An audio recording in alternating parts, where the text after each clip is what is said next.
Day with plenty of rain and potential flooding. From the KIRO 7 Pinpoint Weather Center, meteorologist Claire Anderson. We've got fog, scattered showers in the greater Seattle area, 46 degrees downtown. I'm Lisa Brooks. Listen on your smart speakers, Amazon, Google Home, and Apple HomePod. KIRO Radio 97.3 FM with Tom and Curly now on your drive home.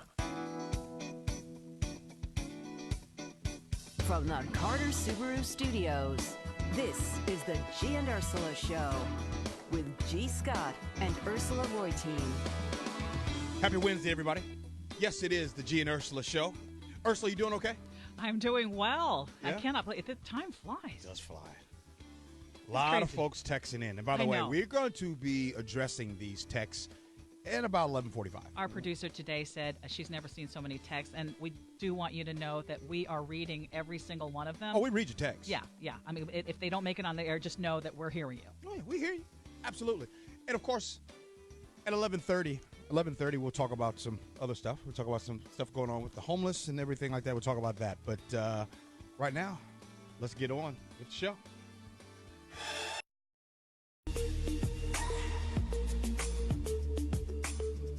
Of course, we're all still thinking about that downtown Seattle shooting that killed a woman and injured 7 others 2 weeks ago. Police in Las Vegas have now arrested the 2 remaining suspects, convicted felons with long criminal histories. And now dozens of business owners have sent a letter to Seattle and King County leadership calling for better safety.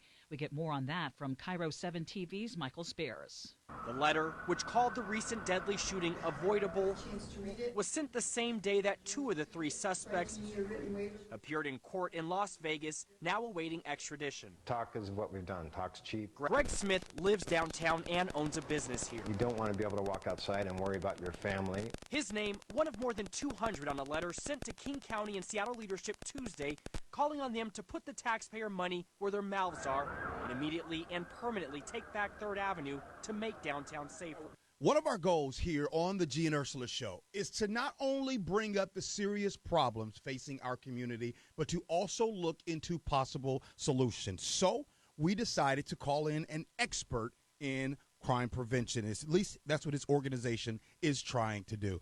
Dominique Davis, founder of the organization Community Passageways, joins us right now. He founded this deal. He believes in everything cutting edge and keeping people out of prison. And if they do go to prison, not all hope is lost. Dominique, thank you for joining us. Thank you for having me. Really appreciate it. Let's find out about you. Where were you raised, Dominique? In the Rainier Beach area, down in the valley, my whole entire life. All right. So why did you get into this, and why did you? It's several years old now, right?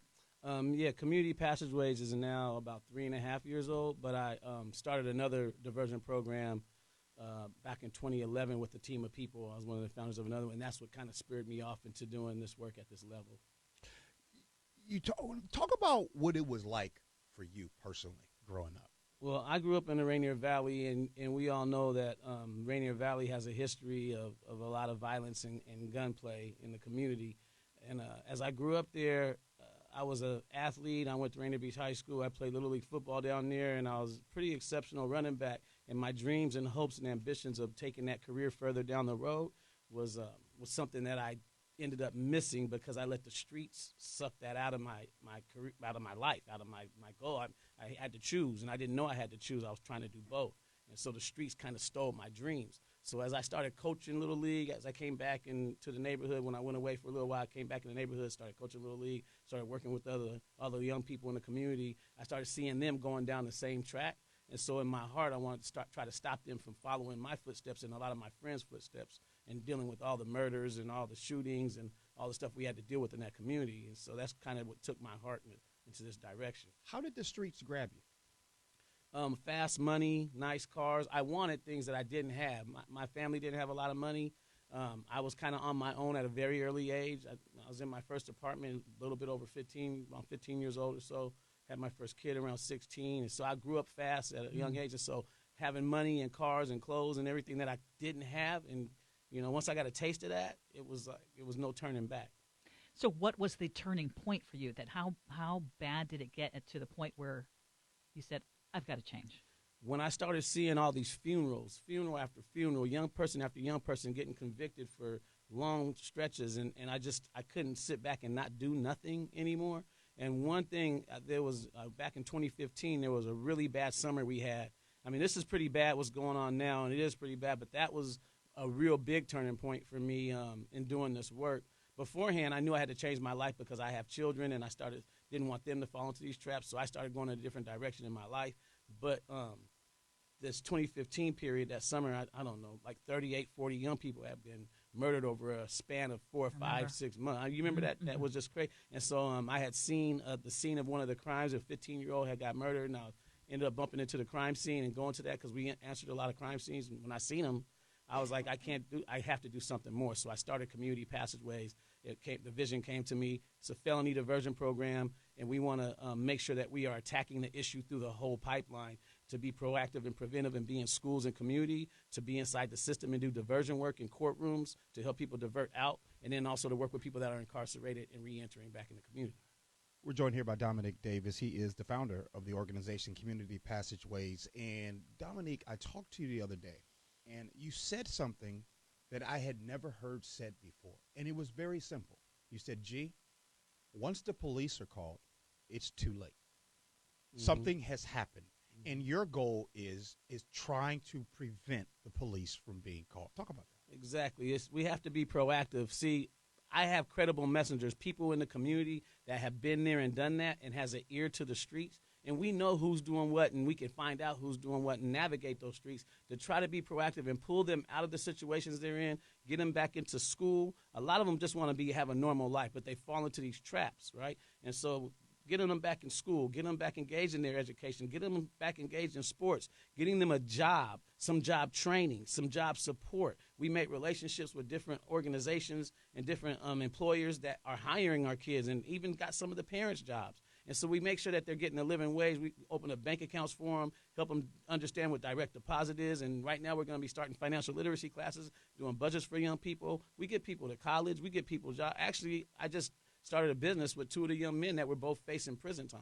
And they were both looking at, and I navigated and worked with them and worked with their courts, worked with their defense attorneys, negotiated with prosecutors, and kept them both out of the prison system. And now, a couple of years later, we have an LLC transportation business. We have contracts. They're making money. They're business owners. So they went from facing prison time to now being business owners. When do you get in contact? When do they meet with you? I mean, how do you do that? How is your outreach work? How does someone come in contact with you? We get referrals from all systems, for probation officers, defense attorneys, some prosecutors, some judges. Then a lot of it comes from community people that know what we're doing and have young people that they know are in trouble, sons, nephews, cousins, friends. And so they refer them to us. But a lot of our referrals come from the young people we actually work with that says, man, can you help my homies too? Right. You know, and then they bring their homies in or bring their cousins in. And so it's become, we've created a village. Our village has been decimated. They say it takes a village to raise a child, but we've created a new village, and we operate like a family. We call each other big bro, little bro, auntie, uncle. We just built this community of young people so they feel loved. I tell my young people, we all tell them, we love you, I love you. We do it all the time, and we do a lot of these peacemaking and healing circles to deal with the trauma. And it's a lot of different things we do to build relationship with them, and then we work with the parents. You know, we just mentioned like the peace circles and these other interventions that you try other than incarceration. And you hear what's happening in the news and what's being said all the time about, man, we need to let police do their jobs and prosecutors need to be harder and judges need to not let these people out. How do you balance that? Because, you know, it feels like there's a, trying and I don't want to oversimplify it, but trying whether it's peace circles or early intervention or trying something other than jail time versus we're going to put everyone in jail. Well, we've had 1 million sweeps. We've had 1 million patrols, extra patrols on the streets 1 million times. We've done this around our nation, longer stretches. We had 3 strikes you're out, the war on drugs. We had all these things that came out, and all it did was decimate our communities more so than it helped anything and anybody else. People operate out of fear, and when the communities start operating out of fear and systems operate out of fear, they keep going back to the same old thing that makes them feel comfortable. And that's not fixing anything. How many times has it worked so far? Has extra patrols and more time in prison stopped the violence yet? It hasn't worked as far as I can see yet. We have to start thinking outside the box and start putting these young people in position and building them up so that they can feel their own self-esteem build up. They can have some self-respect. They have a decent job, a decent wage, a decent living, and a plan for their future to be able to buy some property one day, to be able to be a business owner one day, to be able to have a decent job where they get a decent paycheck with their name on it and a bank account. So now you got something to wake up for every day where you're not picking up the gun. You're getting up every day and putting on your hard hat. You're getting up every day and looking at your business plan. You're getting up every day with a purpose. That's what works. We have to think outside that punitive box that we're so stuck in.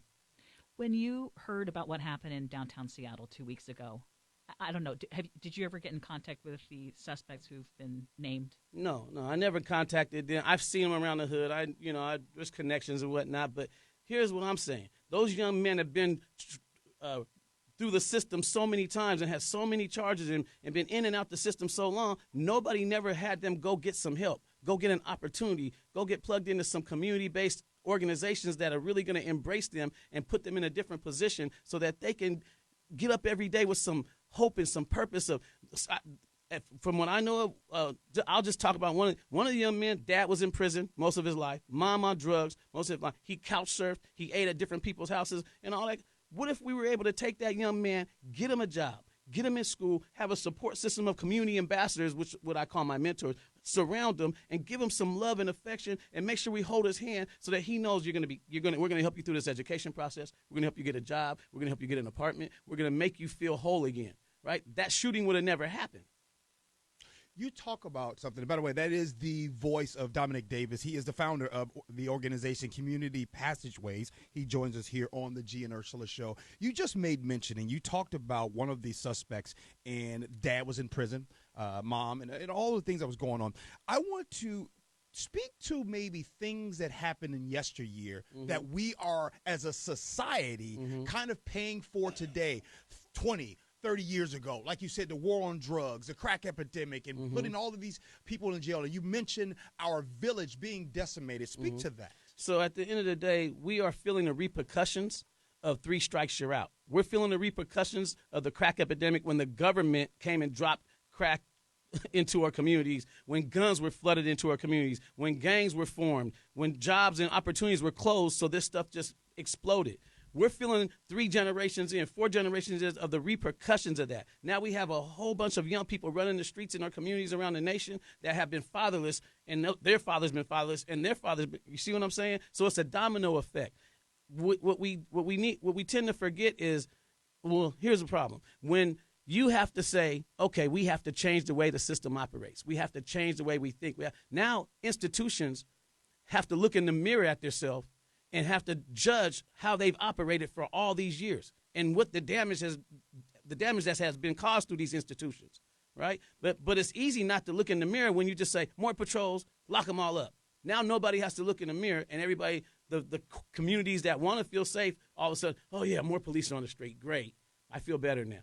No, we have to make these institutions that have been decimating our communities for so many years that the repercussions have now came and busted their bubble. Nobody called me and talked to me or interviewed me or wanted to have a conversation with me when I went to 4 funerals in 2 weeks last month. You know what I mean? I did the eulogy for one young man. I want you to understand, nobody was calling me when we had lost maybe 6 or 7, 8, 9 young men under 23 years old in the last few months. Nobody's talking about that. But as soon as the utopia of downtown was disrupted, and people had to start diving under desks and ducking and dodging, and nobody could leave their buildings, and nobody could drive home, and the commute got uncomfortable. Oh, now we got to get all hands on deck, and it's 911. I don't want nobody to ever be shot. I feel so bad for those innocent victims that ended up falling in that situation. But at the end of the day, where is the concern when our young black and brown bodies are dropping on a daily basis? Where is that when we're having so many shootings I can't keep count? Half of them don't even get reported if somebody doesn't get hit. I need to know where's the concern at then, because if we address that, then we won't have to feel the repercussions of the utopia and the bubbles that keep getting disrupted every blue moon. That is the voice of Dominique Davis. He is the founder of the organization Community Passageways. How can we help? How can we find you? I know you're probably in contact with city leaders. Have you been in contact with city leaders and everything? Yes, I got to give shouts out to, the prosecuting attorney's office, the public defender's office, Dow Constantine's office, and then shout out to the governors. Like, these people are reaching out to me, and they're concerned, and they're trying to, they've been funding us and giving us some grants here and there and whatnot. But at the end of the day, my community is the biggest shout out I got to give to, because we have a handful of community-based organizations that are out here on the front lines doing this work, and that's who gets the biggest shout out, because we're out here with our sleeves rolled up. And the way we could use some help is we need donations, because when you get grant money, it's restricted. You can only do certain things with it. I'm hiring people that did 20-plus years in the penitentiary, and they're some of the hardest working, most dedicated people to getting this stuff solved. I'm hiring people that's coming out of prison, out of jail, that's changed their lives and want to help. We're creating our own ecosystem of community healing community. Right? But we need more people from the community. We need people to quit sitting on their butts, shaking their heads and their fingers and saying how bad the situation is. Get off your butt, roll up your sleeves, and come put some work in. We could have people donating food to our events. We could have people donating their time and coming alongside of us and getting out here in the community and doing this work, taking on 2 or 3 young people underneath your wing and making sure they got a job. This is one of the richest states in the nation. We have some of the richest people in the world in this nation and the richest corporations here. There's no reason why any young person should be unemployed here. Every young person should have an opportunity for employment. We shouldn't worry about their criminal background. We should worry about how dedicated they are to doing this work and how we can train them up and put them in a position of success. So people out there can help by opening up the doors of opportunities of employment, giving donations, and putting some work in these streets and in these communities with these young people and giving a little bit of your time. And how can they find you? Community Passageways. How can they find you? CommunityPassageways.org is our website. You can see a lot of information on there. Then I'm gonna put my email address out here. My staff is gonna be so mad at me that I'm getting ready to do this. Dom, D-O-M as in money, Dom at CommunityPassageways.org. So people can hit me up, and then and I might just transfer you to one of my employees. But at the end of the day, I just want people to be able to contact me pretty much directly, and you can also go ahead and hit us up on the website and find out more information. And I mean, I'm not going to put my cell phone out there, but that's what I'm going to do. Dominique, I love your passion, man. Thank you. I love everything that you're doing. I've been knowing you, and let me just go ahead and be the first.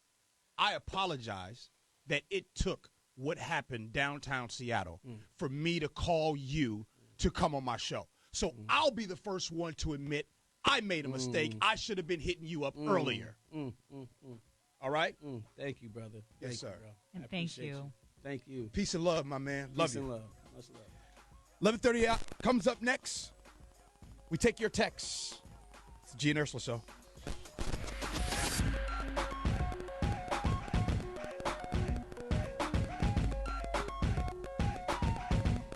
Tom and Curly, now on your drive home. How about that? This could be popular. A fun look at today's news.